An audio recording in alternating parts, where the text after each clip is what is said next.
मंडळी, कालच सोशल मीडियावर एक व्हिडिओ पाहिला. एक नवविवाहित जोडपं स्वतःच्याच लग्नात रिसेप्शनला ऑनलाईन पद्धतीने उपस्थित होतं. तर एका व्हिडिओमध्ये एक व्यक्ती आपल्या बॉसला मला कामावरून काढून टाकू नका, माझी फ्लाईट डिले झाली असं सांगतोय.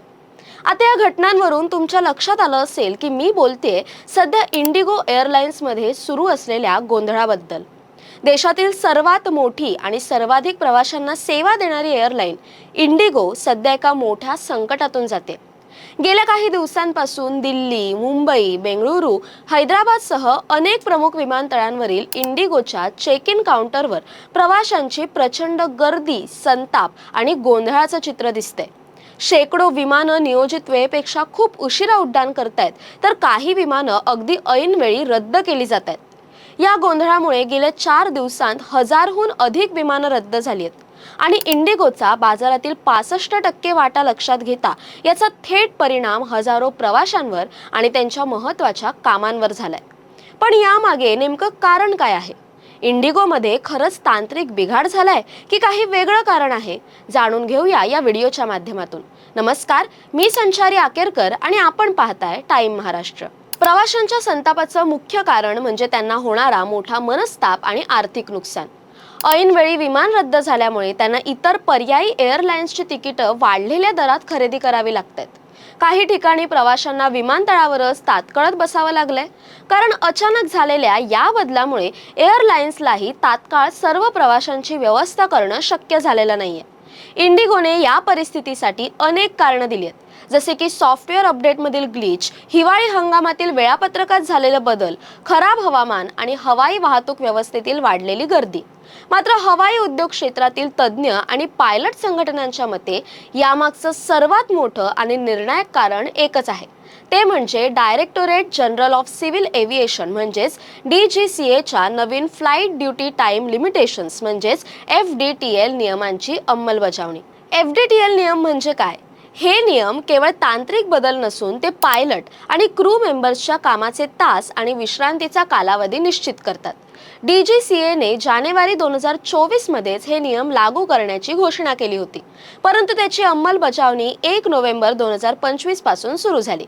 या नियमांचं मुख्य उद्दिष्ट प्रवाशांची सुरक्षितता वाढवणं आणि फ्लाईट क्रूचा थकवा कमी करणं हे आहे.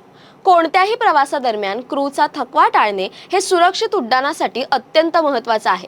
परंतु जेव्हा हे नियम लागू झाले तेव्हा इंडिगोचे रोस्टर पूर्णपणे कोलमडून गेलं, कारण त्यांच्या जुन्या वेळापत्रकानुसार काम करणारे अनेक क्रू सदस्य अचानक अनिवार्य विश्रांतीवर गेले. इंडिगोची चूक कुठे झाली हे समजून घेण्यासाठी आपल्याला या नियमांमधील महत्त्वाचे बदल आणि त्यांच्या कार्यप्रणालीकडे बारकाईनं पाहावं लागेल. DGCAच्या नवीन FDTL नियमांमध्ये केलेले बदल अत्यंत मूलभूत आणि क्रूच्या आरोग्याच्या दृष्टीने महत्त्वाचे आहेत. पूर्वीच्या नियमांनुसार वैमानिक आणि क्रू मेंबर्सच्या साप्ताहिक विश्रांतीचा कालावधी 36 तास होता. तो आता वाढवून 48 तास करण्यात आलाय. यामुळे क्रूला एका रोस्टर कालावधीत अधिक विश्रांती मिळणं अनिवार्य झालंय. दुसरा महत्त्वाचा बदल म्हणजे नाईट शिफ्टची मर्यादा कमी करणं. पूर्वी एका रोस्टर कालावधीत 6 रात्रीच्या शिफ्ट्स करण्याची परवानगी होती, जी आता कमी करून फक्त 2 करण्यात आली आहे. रात्रीच्या ड्युटीचा कालावधीही रात्री 12 ते पहाटे 6 या वेळेत निश्चित करण्यात आलाय. त्याचप्रमाणे रात्रीच्या वेळी उड्डाणाची कमाल मर्यादा 8 तासांवर आणली गेली आहे. हे सर्व बदल क्रूच्या सर्केडियन रिदम नुसार त्यांची नैसर्गिक झोप पूर्ण होण्यास मदत करतात. पण एअरलाईन्ससाठी ते मोठे ऑपरेशनल आव्हान ठरलं. या नियमांमुळे इंडिगोला सर्वाधिक फटका बसला. त्याची प्रमुख कारणं 2 होती. पहिलं कारण म्हणजे इंडिगोच्या कामकाजाचा प्रचंड मोठा आवाका.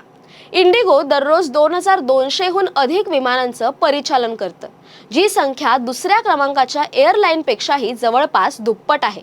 अशा विशाल स्तरावर जर 10 ते 20% विमानही उशिरा झाली किंवा रद्द झाली तर त्याचा परिणाम थेट 200 ते 400 विमानांवर होतो आणि त्यामुळे हजारो प्रवाशांची गैरसोय होते. दुसरं कारण म्हणजे इंडिगोचे व्यावसायिक मॉडेल. इंडिगो ही किफायतशीर एअरलाईन म्हणजेच लो कॉस्ट एअरलाईन आहे. या मॉडेलमध्ये कंपनी कमीत कमी मनुष्यबळ वापरून आणि विमानांना विमानतळावर कमीत कमी वेळ देऊन जास्तीत जास्त उड्डाण करण्याचा प्रयत्न करते, ज्याला लीन मॅनपॉवर स्ट्रॅटेजी म्हणतात. यामुळे त्यांचा क्रू रोस्टर अत्यंत काटेकोर आणि वेळेवर अवलंबून असतो. या कठोर कार्यशैलीमुळे जेव्हा FDTLचे नियम लागू झाले तेव्हा इंडिगोचा रोस्टर तातडीने कोलमडला। उदाहरणार्थ एअरबस A320च्या सॉफ्टवेअर अपडेटमुळे झालेल्या तांत्रिक ग्लिचमुळे आठवड्याच्या सुरुवातीला काही विमानं उशिरा झाली। या विलंबामुळे अनेक वैमानिकांची ड्युटी वेळेची मर्यादा ओलांडून नवीन नाईट ड्युटी विंडोमध्ये गेली। परिणामी FDTL नियमानुसार ते पायलट आणि क्रू सदस्य आपोआप अनिवार्य साप्ताहिक विश्रांतीवर गेले, कारण त्यांना निर्धारित वेळेत पुरेशी विश्रांती मिळाली नव्हती। एकाच वेळी मोठ्या संख्येने क्रू सदस्य कामावर उपलब्ध नसल्याने इंडिगोला शेकडो विमाने रद्द करण्याशिवाय किंवा त्यांचं वेळापत्रक बदलण्याशिवाय पर्यायच उरला नाही। या परिस्थितीत इंडिगोचं नियोजन अपुरं ठरलं। या संपूर्ण संकटासाठी इंडिगो व्यवस्थापनावरही गंभीर टीका होते। Airline pilots association of India आणि फेडरेशन ऑफ इंडिया पायलट्स म्हणजेच FIP यांसारख्या पायलट संघटनांनी स्पष्टपणे सांगितलंय की DGCAने या नियमांच्या अंमलबजावणीसाठी कंपन्यांना पुरेसा वेळ दिला होता। FIPने DGCAला लिहिलेल्या पत्रात म्हटलंय की सध्याची अडचण ही इंडिगोच्या दीर्घकाळ चाललेल्या लीन मॅनपॉवर धोरणाचा थेट परिणाम आहे। संघटनांचा आरोप आहे की इंडिगोला नवीन नियमांचा परिणाम माहीत असूनही त्यांनी वेळेत आवश्यक पायलट आणि क्रू मेंबर्सची भरती केली नाही। उलट त्यांनी नवीन भरती थांबवली होती, ज्यामुळे ही समस्या आणखी वाढली।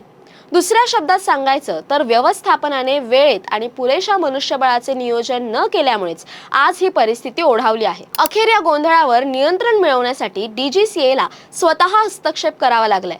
प्रवाशांची गैरसोय आणि एअरलाइन्स मधील गोंधळ पाहून DGCAने तात्काळ दिलासा म्हणून 1 नोव्हेंबर पासून लागू केलेला साप्ताहिक सुट्टी संदर्भातील नियम तात्पुरता मागे घेण्याचा निर्णय घेतलाय। तसंच DGCAने आपल्या काही ऑडिटर पायलटला इंडिगोची विमाने चालवण्याची तात्पुरती परवानगी दिली आहे। हे तात्पुरते उपाय आहेत। इंडिगोने प्रवाशांची माफी मागितली असून पुढील 48 तासांत परिस्थिती पूर्ववत होण्यास मदत होईल असं आश्वासन दिलंय। मात्र DGCAला सादर केलेल्या अहवालानुसार इंडिगोला आपले कामकाज पूर्णपणे स्थिर करण्यासाठी फेब्रुवारी 2026 पर्यंतचा कालावधी लागेल आणि तोपर्यंत त्यांना आपली विमानांची संख्या कमी करावी लागेल। इंडिगोमधून प्रवास करणाऱ्या प्रवाशांसाठी ही परिस्थिती अजूनही अस्थिर आहे। त्यामुळे जर तुम्ही इंडिगोमधून प्रवास करत असाल तर काही गोष्टी लक्षात ठेवा। पहिली आणि सर्वात महत्त्वाची गोष्ट म्हणजे विमानतळावर जाण्यापूर्वी आपल्या विमानाची स्थिती इंडिगोच्या वेबसाईटवर किंवा ॲपवर वारंवार तपासा। दुसरे, गोंधळामुळे जास्त वेळ लागू शकतो, त्यामुळे नियोजित वेळेपेक्षा खूप लवकर विमानतळावर पोहोचा। तिसरं, प्रवासादरम्यान लागणारे खाद्यपदार्थ, पाणी आणि नियमित औषध सोबत ठेवा। सर्वात महत्त्वाचं, जर तुम्ही तिकीट बुक करताना तारीख बदल किंवा रद्द करणे यांसारख्या फ्लेक्झिबिलिटी ऑप्शन्स निवडले असतील तर त्यांचा उपयोग करण्याचा विचार करा। इंडिगोने 5 ते 15 डिसेंबर 2025 दरम्यान रद्द झालेल्या किंवा बदललेल्या बुकिंगसाठी फुल रिफंड आणि सवलत देण्याचं आश्वासन दिलंय। एकूणच इंडिगोमधील हे संकट केवळ एअरलाइन्सच्या ऑपरेशनल अपयशाचं उदाहरण नाही, तर सुरक्षितता नियमांचे पालन आणि व्यावसायिक नफा यातील समतोल साधण्याचं आव्हान दर्शवते। DGCAचे नियम प्रवाशांच्या सुरक्षिततेसाठी आणि वैमानिकांच्या आरोग्यासाठी अत्यंत आवश्यक आहेत, परंतु एअरलाइन व्यवस्थापनाच्या अदूरदृष्टी आणि नियोजनातील त्रुटींमुळे या नियमांची अंमलबजावणी गोंधळात आणि प्रवाशांच्या त्रासात रूपांतरित झाली। भविष्यात DGCA इतर एअरलाइन्सनाही त्यांच्या मनुष्यबळ धोरणांचं पुनरावलोकन करण्यास भाग पाडू शकते।